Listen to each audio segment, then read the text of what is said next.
बिस्मिल्लाहिर्रहमानिर्रहीम। अब आप लोगों के 1-2 पेपर्स पोस्टपोन हो गए, लेकिन 9 तारीख को आपका इंग्लिश कंपल्सरी है 4th सेमेस्टर वालों का।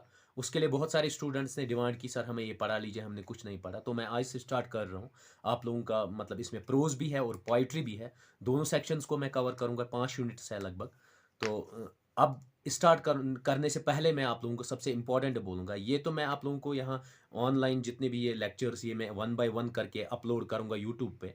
लेकिन इससे ज़्यादा अगर आप लोगों को पढ़ना है, एक-एक चीज़ को एलॉबरेटिव वे में पढ़ना हो, समझना हो, तो इसके साथ मैं लिंक दे दूँगा वाइज़ ऐप की। जैसे मैंने आप लोगों के बहुत सारे टेस्ट्स भी लिए, ऑनलाइन टेस्ट, मॉक टेस्ट्स भी। हर एक यूनिट का मैं टेस्ट लेता गया, चाहे सोशियोलॉजी हो, चाहे आपका पॉलिटिकल साइंस हो, चाहे आप लोगों का इससे पहले जो आप लोगों ने ज्योग्राफिया दिया, उसका भी मैंने लिया, डिज़ास्टर मैनेजमेंट लिया, उसका भी मैंने आप लोगों को टेस्ट्स लिए, यूनिट ताकि आपको अच्छी से अच्छी तैयारी हो जाए। या इवन सोशियोलॉजी में इससे पहले आपने दिया, एजुकेशन पे मैंने आप लोगों के टेस्ट्स भी लिए 4-4 यूनिट्स के, आपको मैंने अच्छे से तैयार किया। अब अगर आप में से किसी को मॉक टेस्ट्स भी अपीयर करने हैं, उसके बाद क्लासेस भी लेने हैं, एक-एक लाइन को समझना है, तो हम्बल रिक्वेस्ट है उसकी कि वाइज़ ऐप पे मैं इसके साथ लिंक शेयर करूँगा, उस लिंक को जॉइन कर लीजिए, तो मैं यहाँ एक्सेप्ट करूँगा और इसका मैं रोज़ आप लोगों को क्लासेस भी दे दूँगा। एक-एक चीज़ को क्लियर करके मैं क्लासेस भी दे दूँगा इसमें। और एक चीज़, अगर कहीं भी प्रॉब्लम हो किसी भी क्वेश्चन समझने में या और कुछ, तो व्हाट्सएप नंबर मैंने इसके साथ दिया, तो बस आप व्हाट्सएप पे मैसेज कर लीजिए, विद इन चंद मिनट्स में मैं आपको रिप्लाई करूँगा। अब स्टार्ट करते हैं यूनिट। ये पोएट्री का यूनिट है क्योंकि आपकी डिमांड है पहले पोएट्री खत्म करें। तो आइडेंटिटी कार्ड एक पोएम लिखी गई है, जो असल में पोएट जो थे महमूद दरवेश, उन्होंने लिखी है ये पोएम। अब पहले मैं पोएट के बारे में बोलूँ। पोएट जो महमूद दरवेश थे, उन्होंने एट द एज ऑफ 23 ये पोएम लिखी, लेकिन पहले लिखी है अरबिक में। उसके बाद 1964 में इसको ट्रांसलेट किया गया इंग्लिश में। अब इसकी बर्थ कब हुई? ये 13 मार्च 1941 में महमूद साहब की बर्थ हुई है और इनकी डेथ हुई 9 अगस्त 2008। और ये महमूद दरवेश जो है, ये पैलेस्टीन के नेशनल पोएट माने जाते हैं। पैलेस्टीन के ये नेशनल पोएट है, इनको बहुत सारे अवार्ड्स भी मिले हैं, वो मैं आगे डिस्कस करूँगा। ये हो गया पोएट के बारे में हाइलाइट्स। अब इस पोएम का मकसद क्या था? क्या क्यों इन्होंने लिखी? ये पोएम एक्चुअली कॉन्फ्लिक्ट है कि जब 1948 में इस्राएल के लोगों ने कब्ज़ा किया बहुत सारे गाँवों पे, किसके? पैलेस्टीन के गाँव में, और ये पोएट भी उसी एक गाँव में रहते थे। ये फिर भाग गए, जब ये भाग गए तो उन्होंने सेंसस कराया। 50s में उन्होंने वहाँ सेंसस कराया, ये भागे हुए थे। जब ये फिर वापस जाते हैं वहाँ पर अपने घर, तो वो उनको माँगते हैं आई कार्ड, आप अपना आई कार्ड दिखा दीजिए। आई कार्ड इनके पास होता नहीं क्योंकि सेंसस इसराइल ने किया है। अब आई कार्ड नहीं होता है तो एक फॉर्म फिल अप करना पड़ता है। तो उसी की ये स्टोरी है। ये उस ऑफिसर जो होता है सामने, उसको अपना मतलब पेन, अपना दर्द, अपना हर एक चीज़ एलॉबरेट करता है कि अब हमारे पास कुछ रहा नहीं। ऑपरेशन की बात है कि मेरे पास अब कोई चीज़ नहीं है, मेरे 8 बच्चे हैं, 9वाँ आने वाला है। उसके बाद ये कहता है कि ये जो ज़मीन थी ये असल में हमारी पूर्वजों की ज़मीन है। आप लोगों ने उसके बाद इसमें कब्ज़ा किया। पहले यहाँ ओलिव के प्लांट्स हुआ करते थे, वो भी हमारे हैं, ज़मीन भी हमारी है, लेकिन आप लोगों ने इस पे कब्ज़ा किया। इसी को एलॉबरेट किया हुआ है, यही है पूरी कहानी। अब मैं वन बाय वन इसको मतलब एलॉबरेट करूँगा, एक-एक स्टैन्ज़ा को एलॉबरेट करूँगा ताकि आपको ये समझ आ जाए। अब देख लीजिए, अब ये 4th सेमेस्टर का जनरल इंग्लिश का मतलब टॉपिक है, जो यूनिट 3 है, पोएम आइडेंटिटी कार्ड। अब इस आइडेंटिटी कार्ड पे मैंने आप लोगों को इंट्रोडक्शन दी थी और स्कॉलर के बारे में भी बोला। उसके बाद ये आइडेंटिटी कार्ड क्या था? ये महमूद दरवेश की एक पोएम है, जो सिग्नेटरी पोएम कहलाई जाती है, या जिसको कहते हैं ये फेमस एक पोएम है, अरब पे लिखी गई। पैलेस्टीन कैसे पैलेस्टीनियों पे ऑपरेशन किया गया, सप्रेस किया गया, उसी के बेस पे ये पोएम है। आइडेंटिटी कार्ड जो है, ये सबसे पहले अरबिक में पोएम लिखी गई, फिर उसको इंग्लिश में 1964 में ट्रांसलेट किया गया है। और इस पोएम में 2 चीज़ें अहम हैं। सबसे पहले राइट इट डाउन 5 बार आया है, आई एम एन अरब ये भी 5 बार आया है। मैक्सिमम टाइम्स ये दोनों वर्ड्स रिपीट किए गए हैं इसमें। और ये कहानी है कि जब आपको ऑप्रेस किया जाता है, जब आप पे हार्डनेस होती है, सख्ती आपको की जाती है, उस ऑपरेशन के खिलाफ जब आप कोई वर्ड निकलता है, आपको कोई आवाज़ निकलती है, उसी को कहते हैं ह्यूमनाइज़ किया करना। और वो हमेशा ये कहता है मेरे पास अब कुछ नहीं रहा, मेरे पास सिर्फ़ एक आइडेंटिटी रही। आइडेंटिटी कार्ड के थ्रू मेरे पास आइडेंटिटी रही, बाकी सब आप लोगों ने छीन लिया। उसके बाद ये उस कार्ड की बात कर रहा है, जो असल में इज़राइली गवर्नमेंट उनको देता था, ताकि उनके मूवमेंट पे वॉच रखा जाए और उनको मॉनिटर किया जाए, उनको कंट्रोल किया जाए। और एक चीज़, जो ये पैलेस्टीन है, पैलेस्टीन के लोग उनको ज़ोनिस्ट ऑप्रेस करते थे, मीन्स इज़राइली लोग उनको ऑप्रेस करते थे, सप्रेस करते थे और इंट्रोगेट करते थे। और ये कहानी जो है, ये अब सीधे असल में ये हुआ था 1948 में। ये जो दरवेश साहब है, ये अपने गाँव को छोड़ के चले गए थे, अलोंग विथ मतलब उनके जो फ्रेंड्स-वेंड्स थे, उन सबों को बेदखल किया गया था उस लैंड में। फिर जब वो आते हैं 10-20 साल बाद, तो देखते हैं वहाँ सेंसस होता है। सेंसस में इनका कहीं नाम नहीं होता है, इनकी आइडेंटिटी नहीं होती है। फिर जब ये गेट पे पहुँचते हैं, मतलब उस ऑक्यूपाइड लैंड में जो इज़राइल ने ऑक्यूपाई किया, उसके गेट पे पहुँचते हैं, तब वो एक ऑफिसर जो होता है, वो उनकी आर्मी का, उससे मतलब बात कर रहे होते हैं। ये एक कन्वर्सेशन है, कन्वर्सेशन बिटवीन जो है दरवेश साहब, महमूद दरवेश और उस जो ऑफिसर है उस टाइम का, उत उनके दरमियान ये कन्वर्सेशन है। अब क्या, ये एक विलेज की कहानी है, जो अरब का विलेज है, जिसका नाम था बरवा इन गलालाई। उस मतलब विलेज का नाम था, उसी विलेज से सबों को निकाल दिया गया 1948 में। फिर क्या करते थे ये जो पोएट थे, ये हार्ड वर्क कर रहे थे एक पत्थर की खान में, और उसी से अपना मतलब गुज़ारा चलाते थे, अपने बच्चों को पालते थे, उनके लिए किताबें-विताबें सब ले आते थे। और ये जो आइडेंटिटी कार्ड, मतलब ये पोएम है, ये पब्लिश हुई है ओलिवर लीव्स के अकॉर्डिंग, उन्हीं के तहत 1964 में पब्लिशर। और उसके बाद ये जब पोएट थे, वो सिर्फ 23 इयर्स के थे। मीन्स 23 इयर्स के मतलब ये पूरे उस मतलब जो भी उन पे ज़ुल्म होता है, अब देख लीजिए। अब ये आइडेंटिटी कार्ड जो है, ये पब्लिश हुआ ओलिव लीव्स पब्लिशर के अंडर 1964 में। और तब जो ये पोएट थे, ये तब 23 इयर्स के थे, और ये पोर्ट्रेट करते थे, मतलब पोर्ट्रेट दिखाते थे कि फ़लस्तीनियों पे कैसे मतलब ज़ुल्म होता था 1948 में, उनके साथ कैसे मतलब ज़्यादती की गई, जो उनको बेदखल किया गया अपनी लैंड और अपने ओलिव ट्रीज़ से और बाकी चीज़ों से उनको बेदखल किया गया। अब जो ये पोएम है, ये किसके रिगार्डिंग है? ये एक्चुअली कन्वर्सेशन है इस्राएली ऑफिसर और महमूद दरवेश के दरमियान। इस थीम क्या था इस पोएम का? Identity and operation. Means identity, पहचान, और कैसे उन पे ज़बरदस्ती की जाती थी, या उनको ऑप्रेस कैसे किया जाता है, ये महमूद दरवेश ने लिखी, जो बॉर्न हुए थे 13 मार्च 1941 को, और उनकी डेथ हुई थी 9 अगस्त 2008 को। ये पैलेस्टीनियन नेशनल पोएट कहलाते, जिनको अवार्ड मिले हैं, Lotus prize for literature, Lenin peace prize, knight of the order and art letters के लिए। और उसके बाद फेमस वर्क्स है विंगलेस बर्ड्स। इनकी फेमस वर्क्स कौन-कौन सी है? Leaves leaves, the end of the night, ये जो महमूद दरवेश है, उनकी फेमस वर्क्स हैं। अब चलते हैं आगे। अब पोएम के बारे में। मैंने पहले ही कहा, इसमें 5 बार इन्होंने कहा राइट डाउन आई एम अरब। ये क्या कहते हैं? ये कहते हैं लिख लीजिए, मतलब उस ऑफिसर से मुखातिब होके कहते हैं कि लिख लीजिए, मैं अरब हूँ। लिख लीजिए, मैं अरब हूँ, मेरा आई कार्ड का नंबर 50,000 है। लिख लीजिए, मैं अरब हूँ, मेरे आई कार्ड का नंबर 50,000 है, मेरे 8 बच्चे हैं। ये कहते हैं मेरे 8 बच्चे हैं, और 9वाँ आने वाला है समर में। एक्चुअली ये मतलब एक्सप्लेन करता है अपनी पेन को। जैसे आप लोग देख रहे हो, ये एक्सप्लेन करता है अपनी पेन को, अपने दर्द को, कि मेरे 8 बच्चे हैं, अब मेरा 9वाँ होने वाला है समर में। आप क्या मुझ पे गुस्सा है? ये कहते हैं उस ऑफिसर से, क्या आप मुझ पे गुस्सा है? राइट डाउन आई एम अरब, मैं अरब का रहने वाला हूँ। मैं अरब का हूँ, और मैं वर्क करता हूँ, कहाँ पर? वर्क करता हूँ खानों में, पत्थर की खानों में मैं वर्क करता हूँ। और मेरे 8 बच्चे हैं, आई एम हैविंग 8 चिल्ड्रन, मेरे 8 बच्चे हैं।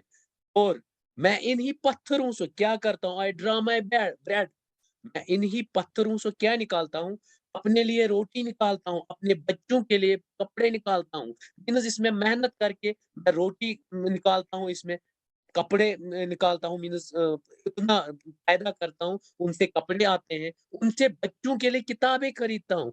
और इसी खान में काम करते हुए मैं बच्चों के लिए किताब खरीदता हूँ, पेन, कॉपी खरीदता हूँ। उसके बाद कहता है, मैं आपसे बेग नहीं करता हूँ, मैं आप लोगों से भीख नहीं माँगता हूँ, कि आपके दरवाज़ों पे नहीं आता हूँ, भीख दे दो मुझे, मुझे कुछ दे दो, मैं वो नहीं करता हूँ। एवं मैं रेंगता भी नहीं हूँ आपके आँगन में। ग्रोवल का मतलब होता है रेंगना, मैं नहीं रेंगता हूँ आपके दरवाज़े पे, ताकि क्या आपको मतलब गुस्सा है? क्या आपको गुस्सा है इन चीज़ों से? क्योंकि ना मैं आपसे भीख माँगता हूँ, ना मैं आपके आँगन में आके रेंगता हूँ, किसी चीज़ की मिन्नत नहीं करता हूँ, क्या आपको इस चीज़ पे गुस्सा है? उसके बाद ये कहते हैं, राइट डाउन आई एम अरब। लिख लीजिए मैं अरब से हूँ, मैं अरब का बाशिंदा हूँ। मेरा नाम मेरे टाइटल के बगैर आपने मेरा हर कुछ छीन लिया। Everything you have snatched from me. आपने हर एक चीज़ मुझसे छीना हुआ है। मेरा कोई टाइटल नहीं है, मैं फेमस नहीं हूँ। Patient in a country where everything lives on flared up anger. हर एक को गुस्सा है यहाँ पर, हर एक गुस्से में है, क्योंकि आपने हर एक चीज़ हमसे छीनी। आपने हमसे हर एक चीज़ हमसे बेदखल किया, आपने हर एक चीज़। आपने नफ़रत दिलाई हमें, आपने गुस्सा दिलाया हमें, आपने हर एक चीज़ हमसे स्नैच की है। आप लोगों ने हमें बेदखल किया, आप लोगों ने हमें पेशेंट बनाया। पेशेंट मीन्स बीमारियों से ओझल कर दिया, मतलब बीमारियों में जकेड़ा। बीमारी का मतलब होता है ऑपरेशन, बाय सप्रेशन आपने हम पे हर एक चीज़ थोप दी है। उसके बाद माय रूट्स टूक firm hold before the birth of time. आप क्या जानते हो?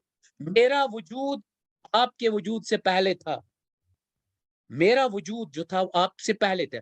यू हैव ऑक्यूपाइड मी। आप लोगों ने हमें ऑक्यूपाई किया, उससे पहले मेरा बर्थ हुआ है। उससे पहले मेरी ये ज़मीनें थी। ये ज़मीनें, ये पेड़ और उस ये पुराने ज़माने से बिफोर एजेस, चाहे सिप्रस का पेड़ हो, जो देवदार जैसा लगता है डेकोरेशन खौत्र छ आंगनम-वांगनम मंज़ लगावन, वो वाला पेड़ हो, चाहे ओलिव्स सबसे महँगे पेड़, वो हमारे थे। आपने उनको भी स्नैच किया। और उसके बाद हम जो ये पास्चर्स थे, ये जो लैंड थी, जो बड़े-बड़े जे घास के फील्ड्स थे, ये हमारे थे। ये इससे पहले जो आपने ऑक्यूपाई किया, इससे पहले हमारे थे। हमारे पूर्वजों के थे। हमारे पापा के थे, हमारे पेरेंट्स के थे। वो उसमें क्या करते थे, वो उसमें हल चलाते थे और वो बहुत रिच नहीं थे, वो नोबल नहीं थे, उनका कोई नाम नहीं था। मेरे जो ग्रैंड पेरेंट्स थे, वो किसान थे, पीज़ेंट्स थे वो। और उनकी जो लिनेज थी, उनके जो दादा, परदादा थे, वो बहुत सारे रिच नहीं है, उनका कहीं नाम नहीं है, उनकी सिंपल लाइफ़ थी। आपने उस लाइफ़ को भी ऑक्यूपाई किया। आपने हमसे हर एक चीज़ छीना, हमारे पेड़ छीने, हमारे घास के जो मैदान थे वो छीने, हमारे ओलिव ट्रीज़ छीने, हमारे सिप्रस पेड़ आपने हमसे छीने। उसके बाद मुझे आप सिखा दीजिए, मैंने जब बुक्स पढ़ना शुरू किया, उससे पहले मेरे पूर्वजों ने, मेरे दादा ने, मेरे पेरेंट्स ने मुझे शान से जीने के लिए सिखाया। मुझे झुकना नहीं सिखाया, मुझे बिकना नहीं सिखाया। मैं प्राउड करता हूँ अपने ऊपर, मैं प्राउड फ़ील करता हूँ, मैं झुकता नहीं हूँ, मैं आप लोगों से भीख नहीं माँगने वाला। My house is a watchman हट। जो मेरा घर है, वो ऐसा है, उसमें स्टिक्स लगे हैं, डंडे लगे हुए हैं, वो घास से बना हुआ है। वो अमीर शान बंगला नहीं है, जबकि वो सिर्फ़ इससे बना, लकड़ी से बना हुआ है और घास से बना हुआ है और उसी में मैं रहता हूँ। मैं बहुत सिंपल लाइफ़ गुज़ारता हूँ और उसी में मैं सैटिस्फाई हूँ। मैं उसी लाइफ़ में सैटिस्फाई हूँ। मेरा सिर्फ़ नाम है, उसके आगे-पीछे रॉयल्टी नहीं है, उसके पीछे कोई टाइटल नहीं है। मैं अमीर नहीं हूँ, मैं ऑप्रेस नहीं करता हूँ लोगों को, मैं सप्रेस नहीं करता हूँ, मैं एक सिंपल लाइफ़ जीता हूँ। उसके बाद नया stanza, write down I am Arab, I am an Arab, I am an Arab. लिख लीजिए आप, मैं अरब हूँ, मैं अरब से ताल्लुक रखता हूँ। उसके बाद हेयर कोल ब्लैक, मेरे जो बाल थे वो ब्लैक है, मेरी सिंपलिसिटी है वो। आइज़ ब्राउन, मेरी जो आँखों का कलर है वो ब्राउन है। माय डिस्टिंग्विश्ड फीचर्स क्या-क्या है? जो मेरे हेड पे है, कोफ्या टोप्ड बाय द ईगल। तो मेरी मेरे सर पे है ये, उसके ऊपर ये टोपी है, जो अरब्स पहनते थे, इसी को कहते हैं कोफ्या टॉप्ड विद ईगल। ये पहनी हुई है। मेरे सर पे जो है पर्दा है, नदामत है, सिंपलिसिटी है। मैंने टोपी पहनी है और बहुत सिंपल रहता हूँ। मैं आप लोगों की तरह हाई-फाई नहीं रहता हूँ। मैं बहुत सिंपल रहता हूँ। उसके बाद and my palms rough as stone, जो मेरे ये हाथ है, ये उस इंडस्ट्री में, उस खान में काम करते-करते इतने सख्त हो चुके हैं कि ये छाले फट गए हैं।